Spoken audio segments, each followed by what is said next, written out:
전국적으로 코로나 확진자 수가 많이 줄었습니다.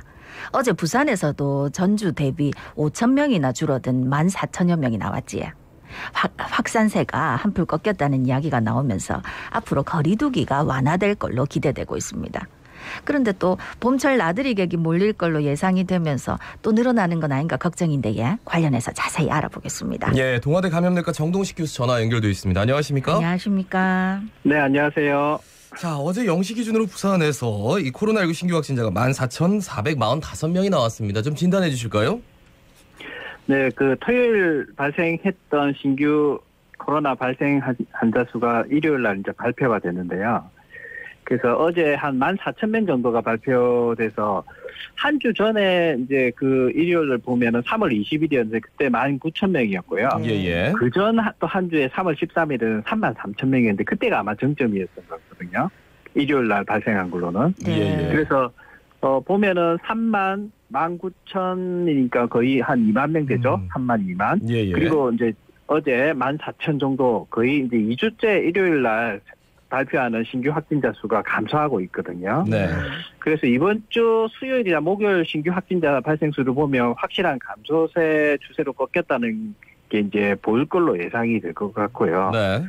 그렇다면 이제 4월 달은 아마 이 확진자 수가 감소세가 이제 천천히 이어질 것 같은데 확진자 수로는 우리가 이제 정점을 꺾었다고는 볼 수는 있지만 위중증 환자 수에서는 지금 그전에는 한 7, 80명 정도가 치료 중이었는데 지금은 27일 0시 기준으로 보면 103명이 중증병상에서 치료하고 있거든요. 예. 그래서 위중증 환자가 우리가 예측한 대로 지금 이제 정점에 이르고 있는 중인 것 같고 저희 병원도 마찬가지지만 상당히 위중증 환자 치료하는 의료기관이 여러 의료진이라든지 병상 부분도 그렇게 이제 여력이 이제 점점 줄어들어서 좀 힘들게 조금 버티고 있는 상황인 것 같거든요. 예. 그래서 고위험군이나 고령층을 중심으로 지금 현재 사망자도 계속 발생하고 있어서 방역당국은 뭐 지금도 열심히 하고는 있지만 좀 더 고위험군 관리에 적극 집중하고 또 좀 더 강화를 해야 될 것으로 보입니다. 예.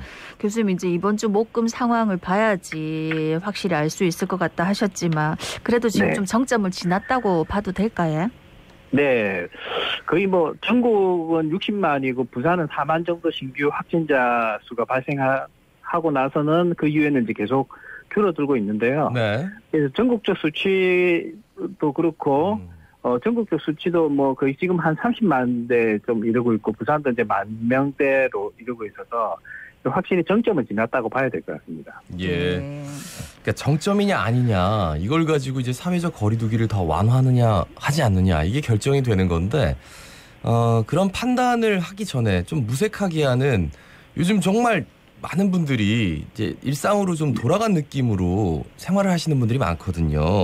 특히나 봄철 나들이까지 이렇게 딱 겹쳐가지고 말이죠. 어떻게 보십니까? 네. 지금 뭐 밖에 보면은 우리가 이제 벚꽃도 이제 피려고 하는 것 같고. 예. 이제 꽃들이 막 이제 피려고 해서 너무 이제 어제 저도 산책을 좀 다녀왔는데요.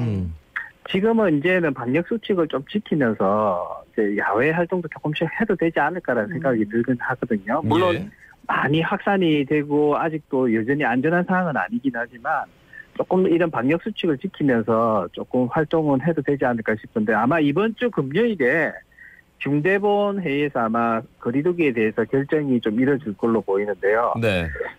뭐 거의 거리두기가 완화될 가능성이 아주 높아 보입니다. 특히 이번 주 수요일하고 목요일 날 신규 확진자 수가 확실히 이제 감소세가 뚜렷하다고 판단이 되면 아마 완화 조치가 좀 될 것으로 보이는데 저는 이제 말씀드렸듯이 이제 중환자 발생이 여전히 이제 많이 발생이 되고 일반 사회에서는 표가 덜 나지만은 이제 병원 같은 경우는 이런 부분에 대응하는데 좀 힘겹게 지금 이제 중환자 병상이라든지 이제 응급의료센터라든지 이런 쪽으로 참 힘들게 이제 버티고 있는 상황이거든요. 그래서 아마 수도권은 델타 변이 대유행 시기에 상당히 심각한 상황이 되면서 중환자 병상도 확충하고 대비 역량도 상당히 올라갔는데 그거에 비해서 비수도권의 경우는 그 정도는 아니어서 현재 대응하는 데 조금 힘든 부분이 있습니다. 그래서 중환자 병상 가동률이 거의 전국적으로도 한 70%대에 이르고 이제 수도권 한 60%대인데 부산 같은 경우는 거의 한 82%까지 지금 많이 올라가 있거든요. 그래서 이런 부분이 조금 우려되는 부분이 있습니다. 네. 지금 이제 기존 오미크론 변이보다 전파력이 강한 걸로 알려진 스텔스 오미크론 때문에 유럽이나 미국에서 확진자가 다시 또 많아지고 있더라고요. 우리 또 이런 게 되는 게 아닌가 걱정인데 어떻게 보십니까?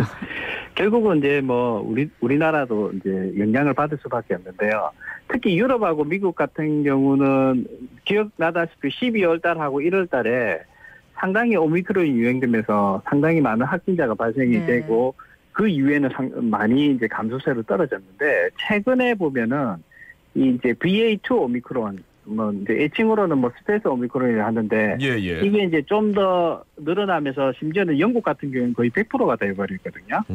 그러면서 지난달에 거의 3만 명대에서 일일 확진자 수가 3만 명대까지 떨어졌다가 거의 한 8만 명까지 조금 증가되고 다른 유럽 국가들도 다시 늘어나는 사항이 조금 발생을 하고 있는데요.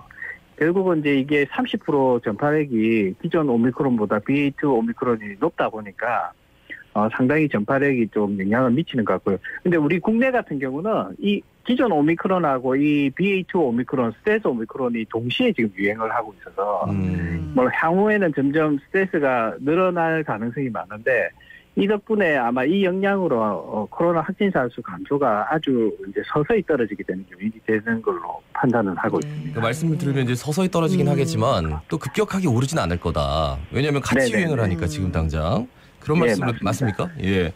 근데 코로나19 먹는 치료제 라게브리오 캡슐 지난 주말부터 환자에게 처방이 됐는데 치료 효과는 어떤지 그리고 이게 처방제 부족 현상의 뭐 해소에 도움이 많이 될 수 있을지 어떻습니까? 우리가 이게 보면 팍스로비드가 처음에 약물로 상호작용 때문에 의사분들도 조금 처방하기가 조금 꺼려지고 일반 분들도 좀 그렇게 이제 느꼈는데 사실 실제 처방해보면 팍스로비드가 중증 예방 효과가 89%로 임상시험에 나왔는데 실제 상당히 좋은 걸 저도 피부로 많이 느끼고 있거든요. 그게 점점 알려지고 의외로 약물 작용에 의한 부작용이 큰 문제가 없다는 게 알려지면서 처방이 많이 되고 처방 기간이 늘면서 물량 부족이 많이 생기고 있습니다. 그래서 정부에서 아마 이번 달에 또 4만 명분을 또 추가 도입하고 사흘 중에 또 27만 명분을 도입한다고 했는데 근데 현장에는 상당히 지금 뭐 필요성들이 많은데 좀 부족해서 힘들어하고 있어서 아마 급하게 정부에서는 이 라게브리오 먹는 치료제를 도입을 한 것 같은데요. 근데 이제 이 라게브리오는 조금 최근 연구 결과로는 중증 예방 효과도 한 30% 정도 조금 감소시킨다는 결과로 팍스로비드보다 훨씬 떨어지거든요. 그래서 아마 1차 치료제는 아마 팍스로비드로 할 것 같고요. 이 1차 치료제로 팍스로비드가 약물 작용으로 처방이 힘든 분들에 대해서는 라게브리오가 아마 처방될 것 같습니다. 그래서 라게브리오 자체가 아주 이렇게 부족 현상을 상당히 해소하기에는 쉽지는 않을 것 같고 팍스로비드가 충분히 공급되는 게 제일 중요할 것 같습니다. 아니 뭐 요배 말이 원체 많아가지고 백신 맞고 코로나 감염되면 뭐 슈퍼 황체가 생긴다 뭐 이런 이야기가 있었는데 이게 또 아니라면서요? 이게 이제 최근에 확진된 분들이 많으시다 보니까 이제 그런 관심들이 상당히 늘어나고 있는데요. 제가 보기에는 일부는 맞고요. 일부는 좀 틀렸다고 해야 될 것 같은데요.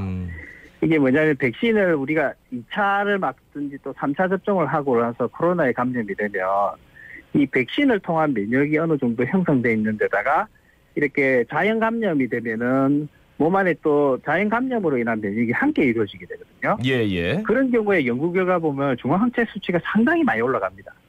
그건 확실한데 근데 이 중화항체 수치도 3개월에서 6개월 지나면 상당히 떨어지게 되고 떨어지면서 또 감염이 될 우려가 있는 거죠. 하지만 그래도 어느 정도 감염 예방 효과는 상당히 있기 때문에 슈퍼라는 용어를 붙이기는 조금 애매한 부분이 있고요. 근데 확실히 보면 백신을 안 맞았던 분들이 감염된 분들은 이 중화항체가 수치를 측정해보면 상당히 낮게 나옵니다.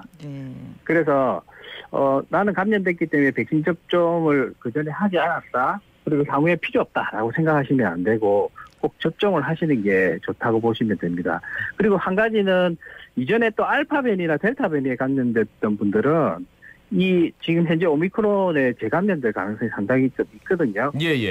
예, 그래서 그런 부분도 주의해야 되고 심지어는 오미크론 유행 때 감염된 분도 지금 BA2 오미크론 그러니까 이제 스텔스 오미크론에 또 감염이 될 수가 있기 때문에 이게 슈퍼 항체 면역이다라고 말하기는 조금 힘들 것 같고요. 대신 감염이 됐더라도 이전에 감염됐던 분들은 증상이 상당히 경증이나 무증상이 될 가능성이 많습니다. 그래서 아직은 유행 시기라서 마스크라든지 환기, 손위생 이런 기본 방역 수칙은 철저히 좀 지켜주셔야 됩니다. 예, 말씀 여기까지 듣겠습니다. 고맙습니다. 고맙습니다. 네, 수고하십시오. 네, 동아대 감염내과 정동식 교수였습니다.